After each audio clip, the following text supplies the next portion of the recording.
مخکینی درسونو کې هغه کفارو ته او دی مشرکین ته رسول الله مبارک خپل دعوت او تبلیغ ورسو. تیر شوی یو درس کې تاسو دا اورید چې رسول الله صلی الله علیه وسلم ته دوی وی چې دا نه دی مګر دا باندې سحر شوی دی او نور وتا داسې ناشولت خبره به کولی. د رسول الله صلی الله علیه وسلم زړه ته به درد رسیده. الله رب العالمین د قدر معلومو نو په یو ښکلي انداز الله رب العالمین رسول الله صلی الله علیه وسلم ته تسلی دی آیاتونو کې ورکوي چې د دواړو جهانو سردار تا د خفه نه کي د دوی دا خبرې که دوی دا بد ردې وی او که دوی تا پورې ټوقې کوي او که دوی تا ته عجیبه عجیبه نسبتونه درکوي نو د دوی په دې خبرو غمجن کېږه ما. ټول عزت غلبه دا الله سره ده. الله به تا غالب کوي، الله به ته اوچتوي، الله به تعالی مقام درکوي، الله به زبر العزت درکو. او بیا رسول الله مبارک ته وی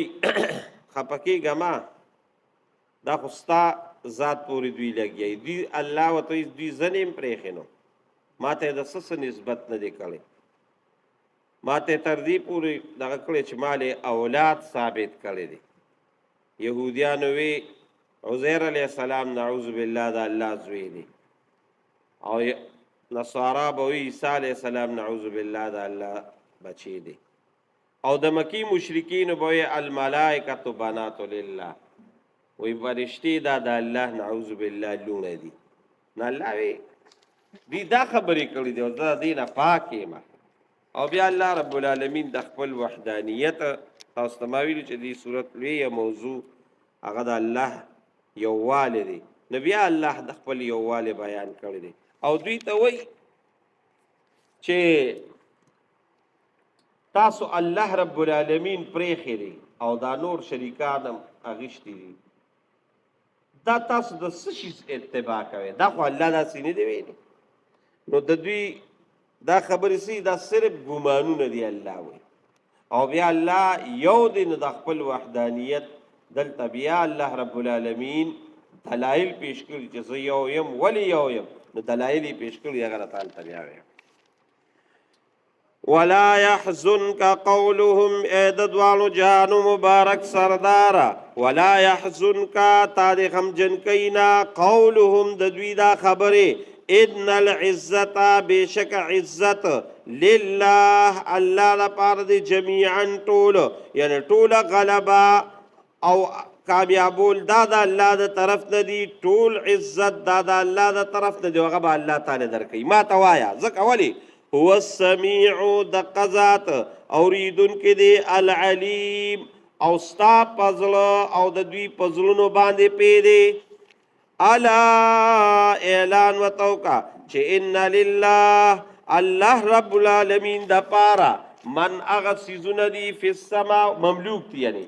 من اغه فی السماوات چې پاسمانونو کې دی ومن فی الارض و پزمک کی دی دا ټول دا الله رب العالمین مملوک دی حواله کی هغه دی. وما يتبع الذين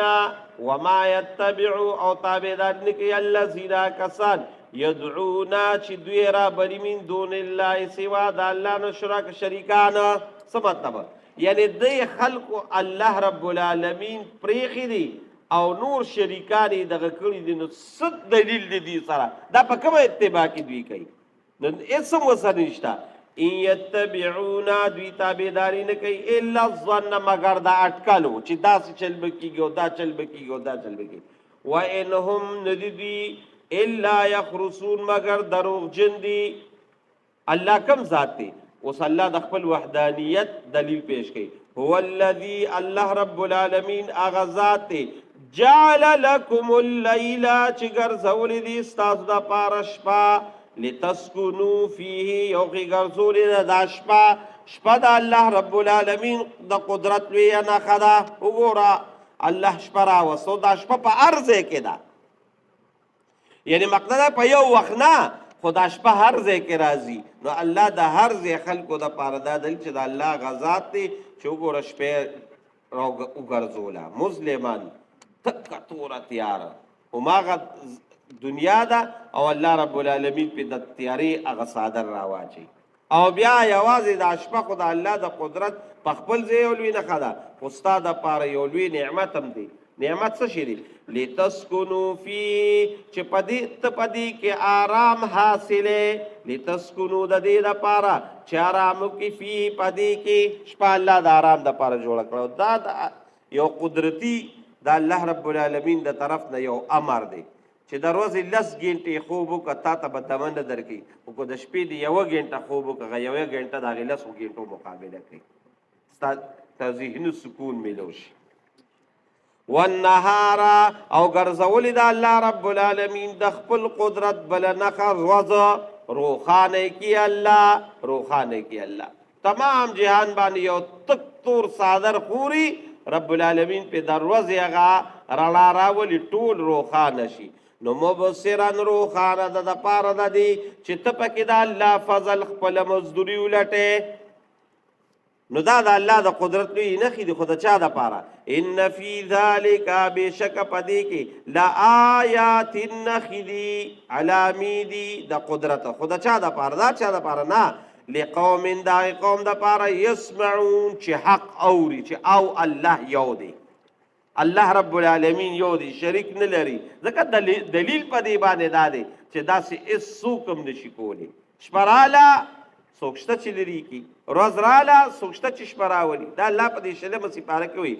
قل ارأيتم ان جعل الله عليكم الليل سرمدا الى يوم القيامه من اله غير الله ياتيكم بضياء قل ارأيتم ان جعل الله عليكم النهار سرمدا الى يوم القيامه من اله غير الله ياتيكم بليل تسكنوه فيه څوک شته چې الله وایي ما ورځ راوسته شپه راولې څوک شته چې ما شپه راوسته ورځ پرې راولې نو دا خو هغه څوک چې د چا اوري دا خبره چې او الله رب العالمین یو دی د هغوی دپاره پکې د عبرت لویه نښه ده د دوی څه چل وکړه وحدانیت یې ونه منه څه چل وکړه قالوا اتخذ الله ولدا قالو دیوی اتخذ الله نیولی دی اللہ تعالی ولدن بچیا اللہ بچی نیولی سبحانه توبہ توبہ توبہ پاک دی اللہ رب العالمین د دق خبرنا ولی هو الغنی کت اولاد غواړي کت بچی غواړي د دې دپاره چې زما ملاتړ جوړ شي زما ملاتړ جوړ شي زما مټی جوړی شي الله وی هو الغنی الله د دې ارس نه بے پروا دی هیڅ ضرورت نشته د الله اولاد ته سخت خبره به کوله د 14 سپاره کې یو آیات را روان دی ویرا چې دا کومه خبره دوی وکړه چې الله له بچی نیوي سي نو دا دومره خطرناکه خبره ده کنه خو دا خبره وی تکاد السماوات يتفطرن وتنشق الارض وتخر الجبال هدا زمکه بوش لیږي اسمان بوش لیږي غرونه بدل ولی شي خو دا خبره واقعسته چې یاره د الله بچی دي دا دومره سخته خبره ده نو سبحانه نه هو الغنی وغه پاک دی له داغه د پاره ما هغه سیز مملوک دی فی السماوات چې په اسمانونو کې دی و ما فی الارض او پزمکو کې دی دارس کائنات خداغه په قبضه قدرت کې دی داغه ولت تساجد دی ان عندکم من سلطان کو چری وی سرا پدی باندې س دلیل نو راو دی عندکم کو چری تاسو سره من سلطان س دلیل بهذا پدی باندې ان اسم نشتا اتقولون آیت اسوایا علی الله فالله باندې ما اغنا شولته لا تعلمون چې تاسو تم پته نه لګي قل وای ان الذين بشاكسان يفترون چې تلنی کوي دروغ وای علی الله فالله باندې الکذب دروغ لا يفلحون اچربم کامیاب نشي برباد بوي نو ته به یاره چې دا مون خو وینو دغه یهودو ته وګوره دی نصارا ته وګوره، دی هندوانو ته وګوره، څومره خوشحاله، څومره زبردسته او دا خوشحالو زندگی تیری. الله وی دی بچتم کامیاب نشي. نه الله دې دا شوبه لرکوي. ولې متاع فی الدنیا، دنیا څه شی دی؟ سامان د دنیا ډیر کم دی، هیڅ سم نه دی. دا اصل کامیابی نه ده چې دنیا کې ته یو څو ورځې ژوند په خوشحالۍ او تیر کې. دا کامیابی نه ده. کامیابی اصل د آخرت ده. هغه لا زواله زندگی، داسې زندگی چې د دقیق کافرانو متعلق الله رب العالمین فرمای په دې دریمه سپاره کې تاسو ویلي دي ان الذين كفروا وماتوا وهم كفار فلن يقبل من احدهم ملء الارض ذهبا ولو افتدى به. کامیابی دقه ده. خو چېرې د قیامت په ورځ دا کافران چې کله دا محشر ورځي او دا فیصلې وشي او الله وی خو دوی ماته دا کافران چې مړه شوي دي په دې کفر باندې ماته د دې ځمکې نه راواله تر د اسمانه پورې دا ټوله خلا د سرو زرو ډکه کي د دې په مثل نور د قمر نور ولو افتدى به وی چې موږ په خلاص کا نو ما تقبل منهم الله وی چرته به ته قبول نه دنیا څه چیرې نو متاع فی الدنیا دا خلق سامان د دنیا دی ثم الینا مرجعهم بیا ما ته واپس دا الله وی ما ته واپس دا نو څنګه واپس دا ثم نذيقهم العذاب بیا به وسکم په دوی باندې عذاب او څنګه عذاب الشدید ډیر زیات سخت عذاب بما كانوا يكفرون په سبب د دوی چې دوی دا کفر کړی دی د دې په سبب باندې با د آخرت هغه زندگی به تباہ و بربادي ځکه اصل کامیابی هغه د آخرت ته فمن زحزح عن النار وادخل الجنه فقد فاز